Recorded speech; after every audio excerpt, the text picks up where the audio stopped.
மோட்சத்தை கொடுக்கக்கூடியவர் கேது அப்படின்னா சனி ஆன்மீகத்தை கொடுக்கக்கூடியவர். ராகு பகவான் உச்சபட்ச டிட்டாச்மெண்டை தரக்கூடியவர். இந்த உலகத்தில் இருக்கிற அத்தனையும் அனுபவிக்க வேண்டும் என்று சொல்லக்கூடியவரும் ராகு தான்.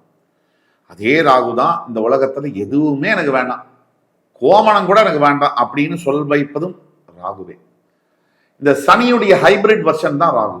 ஆனால் சனியுடைய தாக்கம் ஜென்ம சனியாக வரும்போது மீனத்திற்கு 2026 சனி ஒரு பார்வை. மீனராசியை பொறுத்த வரைக்கும் வாழ்க்கையில பிரச்சனை அப்படிங்கிறது புதுசு இல்லை. பிறந்த அன்னிலேருந்து சின்ன குழந்தையா இருக்கும் போதுலேருந்து பல பிரச்சனைகள், ஏக்கங்கள்.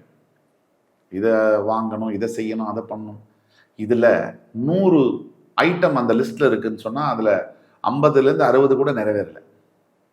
அதாவது ஒரு காலகட்டத்துக்கு பிறகு, எஸ்பெஷலி திருமணம் ஆனதற்கு பிறகுதான் மீனராசி என்பவர்களுக்கு ஒரு அற்புதமான வாழ்க்கை என்பது அமைகிறது. இதுலயும் அவங்களுக்கு கன்ஃபியூஷன் இருக்கு.